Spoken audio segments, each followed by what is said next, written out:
Good morning. How's everybody doing today? Good. Glad to see everyone here, and glad to have everybody gathered together this morning. Just a couple reminders before we get started. We are collecting school supplies, as Jim mentioned earlier. There's a school supply list of some of the things that the schools have requested there in the back. Last week we had an insert in the bulletin, but if you need another copy of that, just let me know. I can make another copy for you. And also, we're continuing our Bible study in the book of Acts on Sundays and Wednesday nights at 6 o'clock. We'd love to have you. Let me pray before we get started. God, thank you so much again for this morning, this opportunity that we have to come together and worship you and learn more about you and your will for our life. And I just pray that what we learn this morning would strengthen our faith in you, help us to better understand what we believe, why we believe it, and how we can live out our faith on a day-to-day basis. Help us also to understand better what some things that people in our community may believe also, so that we can maybe have conversations with them about what they believe and what the Bible says about those things. And I just pray that you would help us to learn this morning and to grow and to better be equipped to have conversations with people that are far from you, so that we can lead them to you. It's in your name I pray. Amen. Throughout the past 2,000 years, there has been a series of ups and downs in the general acceptance of Christianity among the population of Western civilization. For example, in about 300 AD, Christianity was illegal in the Roman Empire. As a result, there were very few Christians, people who accepted Christianity. There were very few of them. Society in general was averse to Christianity, primarily because of it being illegal to practice. Anyone pledging their allegiance to Jesus Christ as their Lord was persecuted. First, they would be threatened. If they did not recant their allegiance to Christ, then their businesses would be shut down, their property would be seized, they would be imprisoned and then tortured and possibly even killed if they did not recant their allegiance to Christ.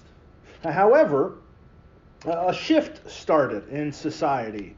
In about 313 AD, Emperor Constantine issued the Edict of Milan, which officially ended persecution of Christians in the Roman Empire by making Christianity legal. It now was completely legal to be a Christian, to practice Christianity. Less than 70 years later, in 380 AD, Emperor Theodosius made Christianity the official religion of the Roman Empire, officially establishing the Roman Catholic Church. And so in the span of just 100 years, Christians went from making up about 10% of the population of the Roman Empire to making up about 90%. This extreme shift in the acceptability of Christianity among the overall population is just one example of many throughout the history of the church. In the 1700s in America, many immigrants from Europe came to our shores for religious freedom. They did not want to be encumbered by the religious and political restrictions that were placed on them in Europe. And they desired to worship in the way that they wanted, not how their government told them to. However, the freedom of religion in America also attracted the unreligious, people who did not want to worship at all. They saw America as a place where they could live without the threat of persecution for their atheism or their unorthodox religious views. And in the early 18th century, the Age of Enlightenment, this was an intellectual and philosophical movement that sought to understand the world in terms of science and reason. This movement drove many people to to abandon Christianity and to embrace atheism or deism or universalism, unorthodox religious views. By the 1730s, however, there arose this societal response to this shift away from Christianity. This societal shift that was taking place because of the Enlightenment, the pendulum began to swing back toward Christianity. This societal shift was called the First Great Awakening. People began to realize that the Enlightenment was not offering them the answers to life's great questions that they were seeking. And so they reverted back to their faith in Christ. This pendulum swung back very hard as people began devoting themselves to their Christian faith with more commitment than ever before. However, as the century progressed, this commitment began to wane, and the pendulum began to swing back away from Christianity. But in the early 18th century, the pendulum started swinging back to Christianity. In the 19th century, the first half of the 19th century saw the Second Great Awakening, where this pendulum swung back toward Christianity. In the second half of the 19th century, the late 1800s, saw the emergence of modernism. Modernism was a philosophical movement that arose out of a response to the industrialization of society in Europe and America. This philosophical movement was characterized by thinkers like Sigmund Freud, Immanuel Kant, and Karl Marx, whose central ideas were based on the thinking that humanity had progressed past the need for religion. And so modernism, this modernist movement, swung the pendulum back away from Christianity. People began more and more believing that humanity could rely solely on science and religion, and that the need for a belief in God or any sort of spirituality was unnecessary. And so, as you can see, over the past 3 centuries, especially in America and in Europe and Western civilization, this pendulum of accepting Christianity or rejecting Christianity has swung back and forth virtually every 50 years or so. But because of the modernist movement that took place in the second half of the 19th century, a majority of the population of Europe left their faith behind. Those who still clung to their Christian faith eventually lost it during the postmodernist movement that took place in the middle of the 20th century.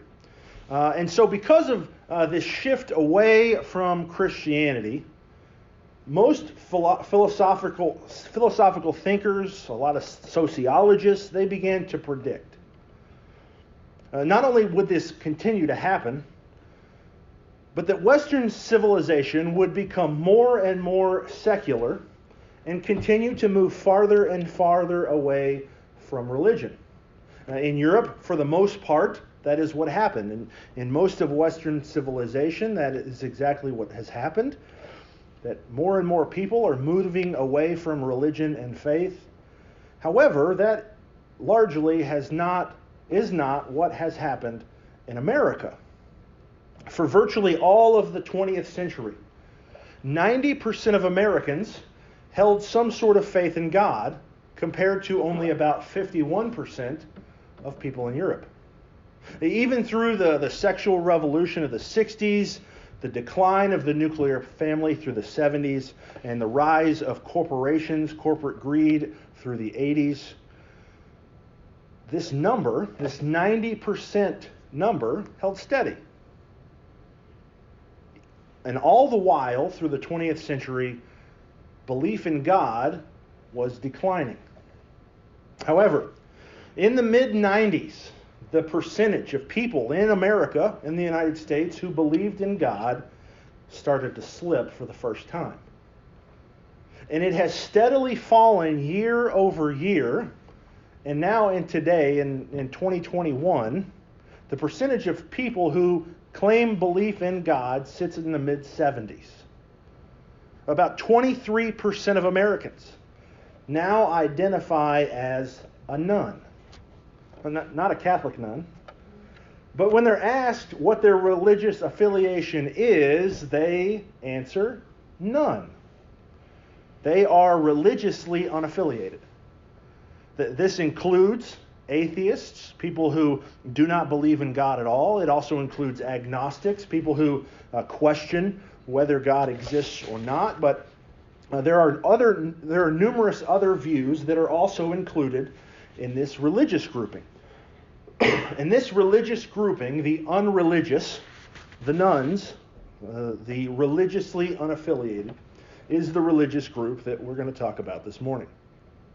We're in the third week of our sermon series called THUM. THUM is an acronym that we have used to refer to the 5 major world religions other than Christianity. Christians make up the world's largest religious group with 2.3 billion followers. Islam, which we'll talk about next week, is second with 1.9 billion. Hinduism, we talked about that last week, that's the H in THUM, has 1.2 billion followers.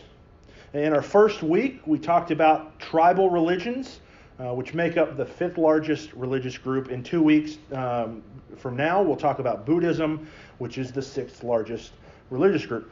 But today, we're going to be talking about the 4th largest religious group. It might have made a little more sense to go in order of size of religious groups, but it doesn't make an easy acronym like THUM. So that's kind of why we went in the order we went in. But the unreligious is the group that we'll be talking about today, the U in THUM. Worldwide, there are over 1 billion people who are religiously unaffiliated. Now, this makes up just under 15% of the world's population, just behind Hinduism. The 3 countries that with the highest percentage of their population who are unreligious are all in Europe: the Czech Republic, Sweden, and Estonia, which all have upwards of 70% of their population is claiming no religious affiliation at all. Excuse me. There are 2 primary beliefs, as I said, that kind of make up this group: atheism and agnosticism. But there's a whole litany of religious thought, religious stances, religious ideas that kind of make up this religious group. Some of those are deism. Deism is the idea that God does exist, but he doesn't have any interaction with creation at all. He is completely separate from creation and doesn't care at all about us at all. Secularism, which is just the idea that people should be good just because they're people. We should just have regular secular morals. Secular humanism is the idea that humans should continue to progress more and more, and not only in morals but also in intellectualism and things like that. There's also a group that are militant atheists. These are people who believe that all religious beliefs are harmful, and they actively work to end all religion. And so all these different philosophical views kind of come together to make up this religious group. But as I said, this religious group has grown steadily since the early 1990s in America, which begs the question, what happened? What happened in the 1990s to create this extreme shift in the acceptability of Christianity? There are 4 societal shifts that have taken place over the past 30 to 40 years that have led people to walk away from their Christian faith. The first societal shift that happened actually took place in the late 70s and throughout the 80s. So even before this number started to decline, there was a societal shift taking place that kind of led to this happening. It was the politicization of the evangelical church. This politicization of the church kind of took place as a response to societal shifts that were happening in the United States. One of those societal shifts was the sexual revolution of the 60s. The sexual revolution of the 60s eventually led to the Roe v. Wade court decision in 1978. that legalized abortion nationwide. Throughout the 70s, there was another societal shift taking place. Virtually every state embraced no-fault divorce laws, that a couple could divorce, and the court was not concerned whose fault it was at all. It was no-fault divorce laws. This led to the decline of the nuclear family. And so because of these societal shifts, Christians, in response, became more and more political. And they were largely embraced by the Republican Party. Throughout the 80s and into the 90s, the Christian coalition and the moral majority became strong political forces in the United States. The religious right can be counted as one of the major reasons why Reagan and the two Bushes were elected to the presidency. It's the reason why many state and local politicians were elected as well. This connection between politics and religion put a bad taste in the mouths, so to speak, of many liberals and many moderates. And it was one of the reasons why many decided to walk away from the Christian faith. You can make the argument one way or another whether this politicization was good or bad. That's not the point of this sermon. That's not the direction I'm going. I only bring it up because it was a fact that it was this first societal shift that kind of started the process of people walking away from the Christian faith. The second societal shift that took place happened in 1991. The modernist movement of the late 19th century, where philosophical thinkers were saying that humanity has progressed past the need for religion. This took hold in Europe and was kind of embraced because of what took place, especially in World War II. But in the United States, this modernist movement was halted, essentially, by two world wars and the existential threat to democracy that they created. Those two world wars were immediately met with a 45-year Cold War against the atheist Soviet Union. And so all these existential threats to democracy that took place in the United States throughout the 20th century were generally believed to also be threats to the Christian worldview. And so while many Christians in Europe were walking away, many Christians in the United States maintained their Christian religious affiliation in solidarity and in patriotism. But these existential threats ended in 1991 when the Soviet Union fell, when it collapsed. The third societal shift happened on 9/11. A brand new existential threat emerged in the form of Islamic terrorism. While this caused a brief and limited recommitment to the Christian faith for some, for others it gave them a reason to walk away from religion altogether. If they were still holding on to their Christian faith, even after the politicization of the church, even after this existential threat of atheism is no longer there, the threat of deeply religiously zealous Muslims turned them off to religion.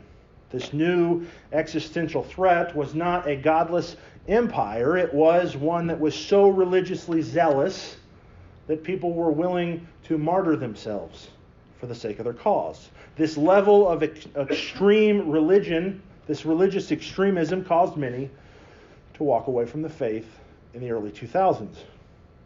The fourth societal shift was the most recent one. It happened in 2013. It was the reversal of the Defense of Marriage Act, DOMA. In 1996, President Clinton signed DOMA into law. This was a federal law that defined marriage as only between one man and one woman. In 1996, this bill, DOMA, was widely popular. It passed overwhelmingly in the House. 342 representatives voted for it, only 67 voted against it. Again, it passed overwhelmingly in the Senate. 85 senators voted for it, only 15 voted against it. In 1996, this bill not only was popular among politicians in Washington, it was also widely popular across the United States. However, in less than 20 years, views of the Defense of Marriage Act virtually reversed across the United States. And in 2013, the Supreme Court declared DOMA to be unconstitutional. And in 2015, the Supreme Court gave same-sex couples the right to marry. This 180-degree flip from Americans largely opposing same-sex marriage to largely accepting it was caused by social marketing and television shows like Ellen, Will and Grace, and Glee that portrayed homosexuality in a positive light. And these shows began more and more ostracizing anyone who would oppose it, calling them homophobes, including the Christian church. These four societal shifts are what has led to the rise of the unreligious in America. Even though the number we live in the Bible Belt, right? Here in Kentucky, many of us assume that most people in Kentucky are Christian, but in fact, only about 62% of Kentucky's 4.5 million people are Christians. Only 62%. And Kentucky falls right in line with America overall. America overall has 23% of its population as unreligious. Kentucky has 22% of its population claiming no religious affiliation at all. That's 14% higher than it was in 2004. In 2004, only 8% of Kentucky claimed no religious affiliation. That 14% has left the Christian church, the Christian faith, and now claim no religious affiliation. And that 14% has largely left the Christian faith over the last 18 years due to the culmination of these societal shifts that have taken place. However, they have not walked away from faith altogether.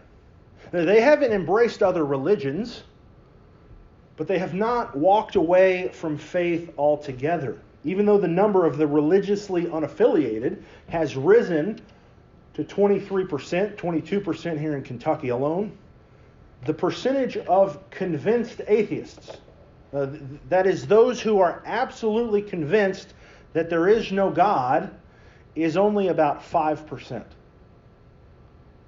The number of the religiously unaffiliated is 23%. The number of convinced atheists is only 5%. That number, that 5% number, has largely unchanged, has remained largely unchanged since the 20th century. Same percentage. What that means is that the people who are leaving the Christian faith, they have done so largely because of these issues between the church and culture. It is not because they're convinced that God does not exist. And that's a lot of times what we can assume, isn't it?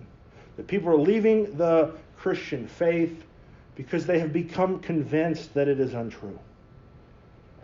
But why are they? Why is that? Why is there this difference? Why are they willing to say that they're going to walk away from the Christian faith, but they're not willing to go as far as saying that God does not exist? I mean, it would make sense, right? That is why they're leaving. We live in the most educated society in all of human history. Information is at our fingertips at a moment's notice. If we have a question about literally anything, we can do a Google search and get an answer immediately, right? The answers to the questions that man has wrestled with throughout human history are all cataloged for us.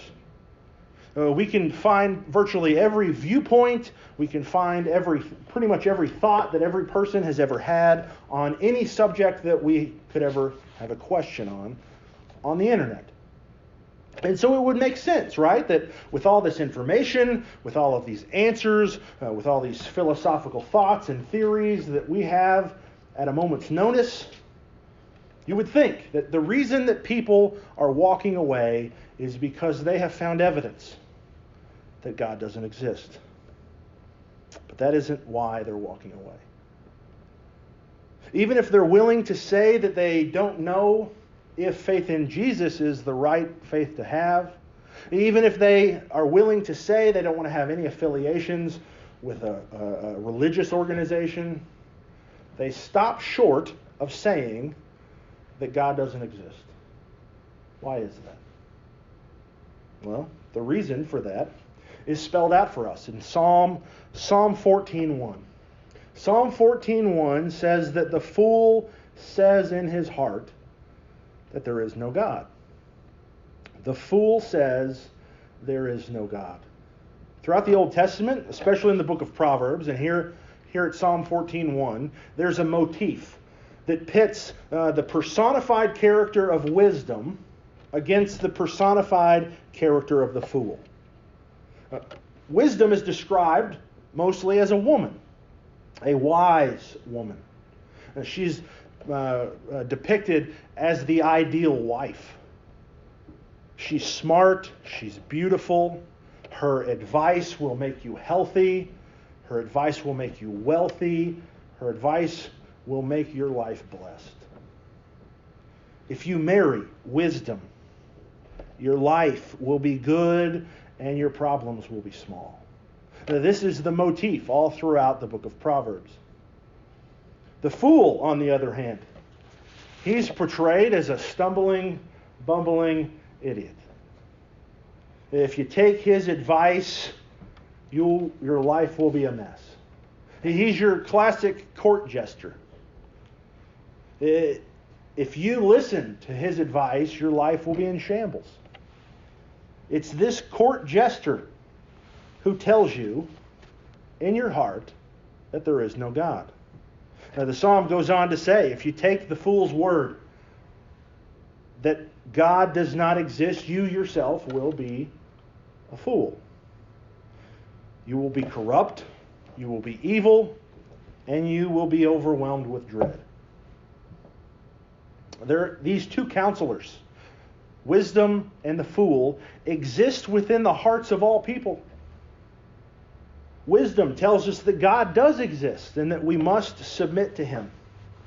We must submit to His will for our life. The fool, on the other hand, tells us that God does not exist, that we can do whatever we want, we can live according to our own will for our life. These two opposing views of God exist within us. And we all waver to some degree in whichever one we lean into. But there's a few reasons why 95% of people do not totally and completely give in to the advice of the fool. The first reason is that reason is on the side of God. It just makes sense that God exists. If you just think about it in a reasonable, logical way, it makes sense that God exists. There are two arguments that make the existence of God sensible, reasonable, that make it make sense. The first argument involves the second law of thermodynamics. This is a law you probably learned in middle school science. But this law states that over time, all things tend toward equilibrium. They tend to equal out. This law applies to temperature. Over time, temperatures of things tend to tend toward equilibrium. They tend to equal out.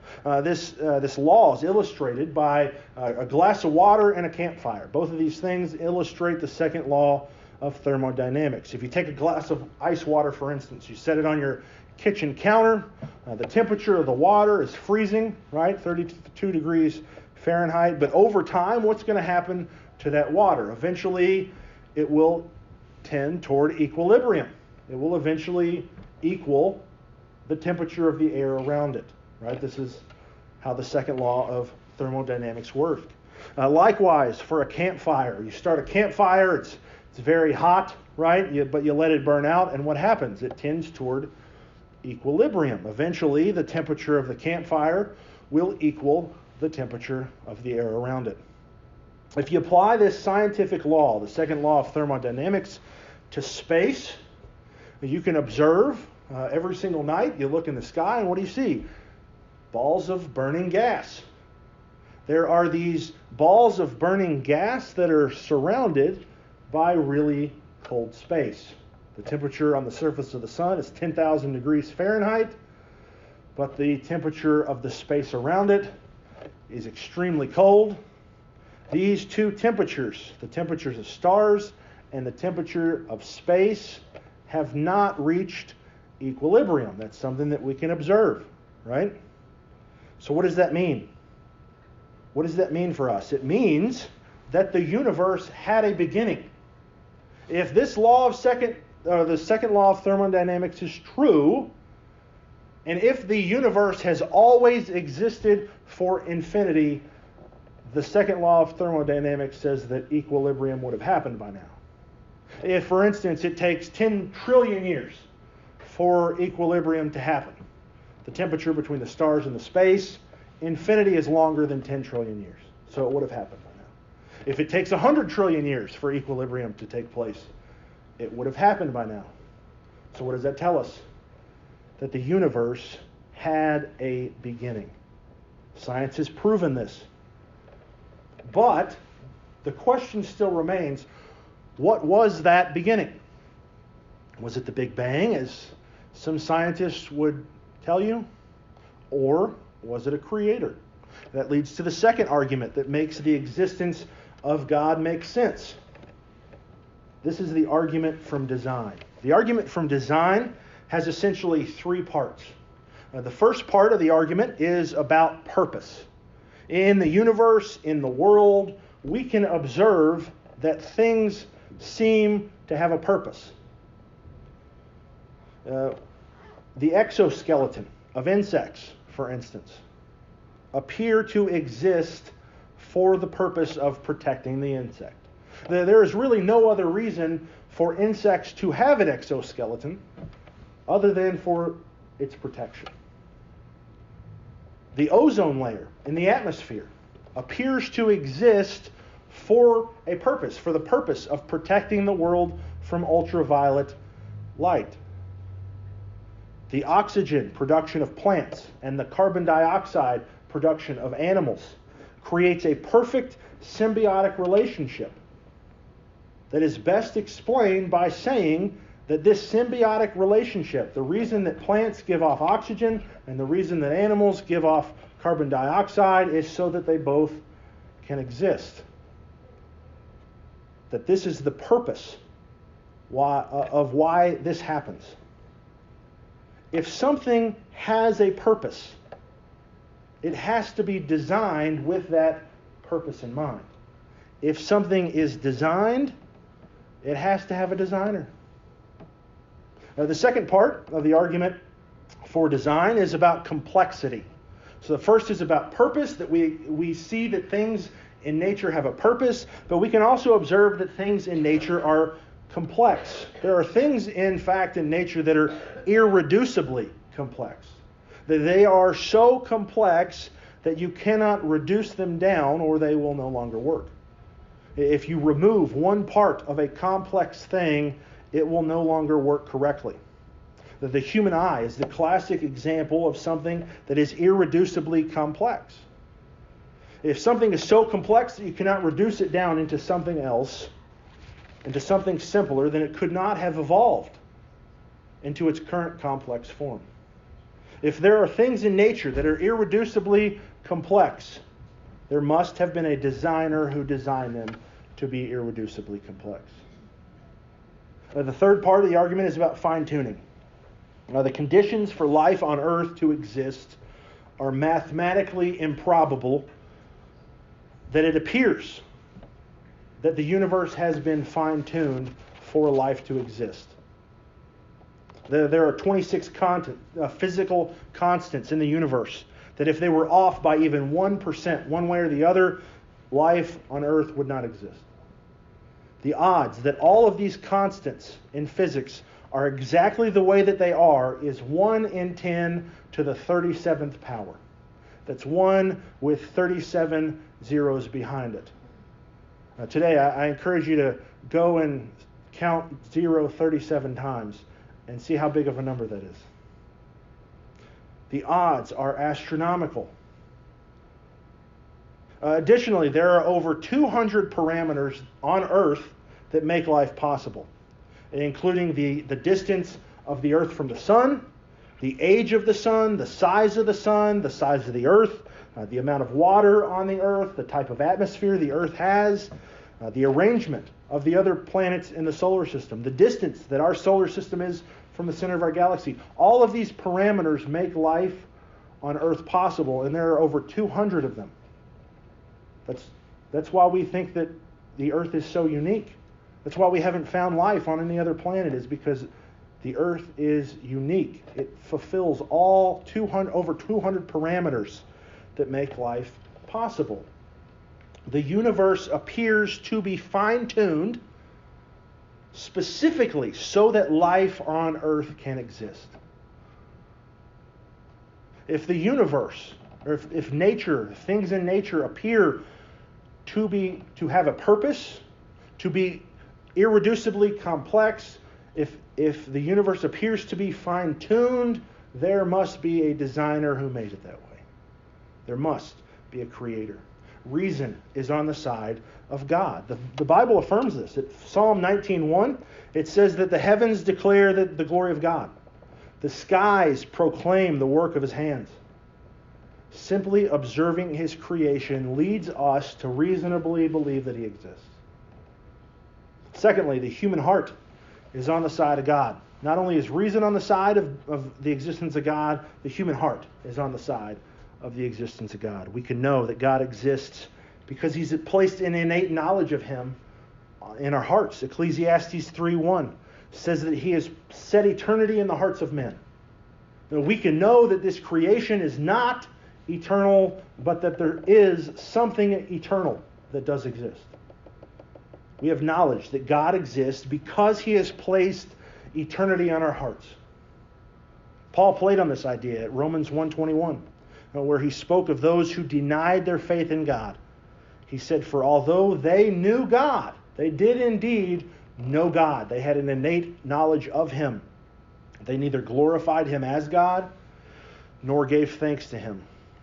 But their thinking became futile, and their foolish hearts were darkened. They gave in to the counsel of the fool." But even so, for most, they have not fully given in. There's still a part of them that holds back into going all the way into atheism.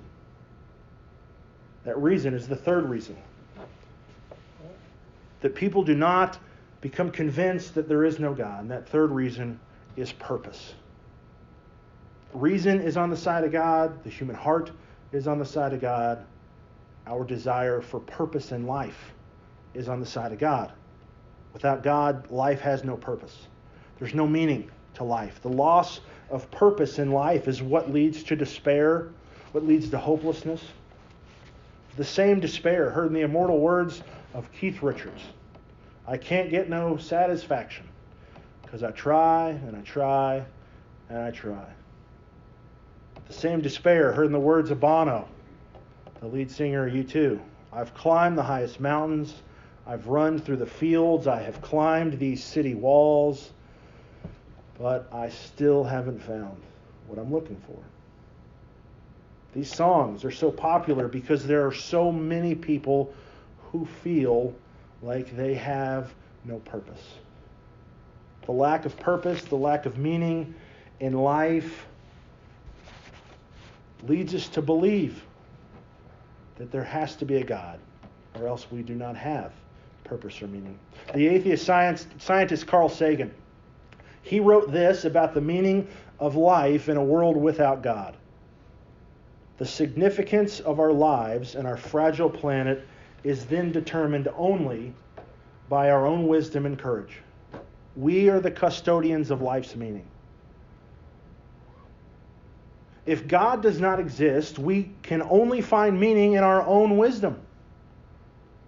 If we're left up to our own wisdom to find meaning, we're in trouble. Because our own wisdom doesn't go very far. It's the very reason why the First Great Awakening happened in the 1700s. It doesn't give us an answer to life's greatest questions. It doesn't give us an answer to our existence. It doesn't give us an answer for our purpose. It doesn't give us an answer for why we experience pain. If we are left up to our own wisdom to find meaning, it will always fall short. But the Christian worldview offers a perfect answer to all of these questions. And that answer is in God and in His Son, the one He sent, Jesus.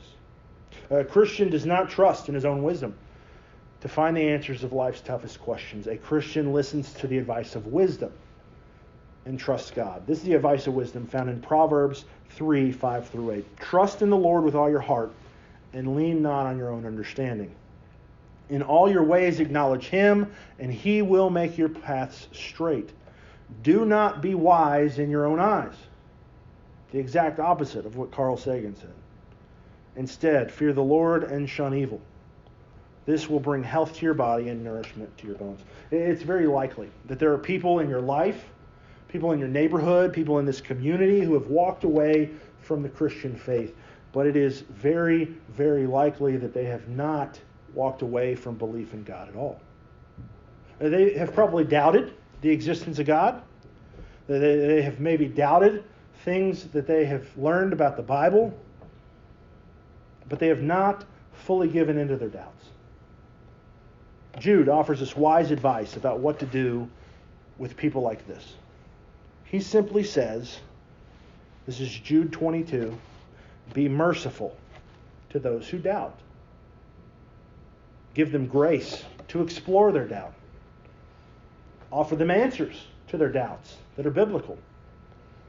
But offer them in a merciful way. Have conversations with them.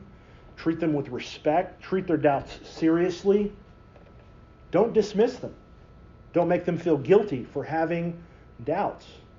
And maybe you can share some of the same doubts that you yourself have had, that you have found answers to in His Word or through other conversations with other Christians. But have open, honest conversations with them that help them to lead them back to Christ. But if we're going to reach them, we must take Jude's advice and show them mercy. And maybe you've had doubts yourself. Maybe you've walked away from the Christian faith at one point. Maybe you have come back and are still having doubts, wrestling with doubts. But maybe today is the day that you've decided, you know what, I'm going to leave my doubts and just trust in the Lord. And you want to make that declaration today. I encourage you to come forward. We're going to sing a song of invitation. And during that song, if you want to declare today that I'm going to leave my doubts and just trust God, I pray that you would come forward this morning. Would you pray with me? God, thank you so much for this morning and for the opportunity that we have had today to open your word and to see what your word says about having doubts, about questioning our faith. And I pray that you would help us to be merciful to those that we know or that we come across that have had struggles, that have had doubts, and that we would be able to mercifully have open, honest conversations with them in an effort to bring them back.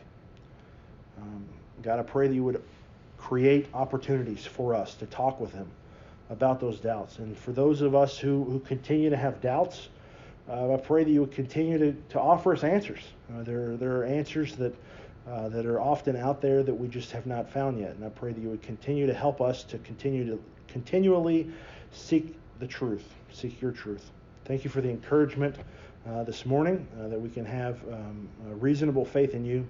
And I would pray that you continue to strengthen all of our faith, each of our faiths. It's in your name I pray. Amen. Would you please stand as we sing?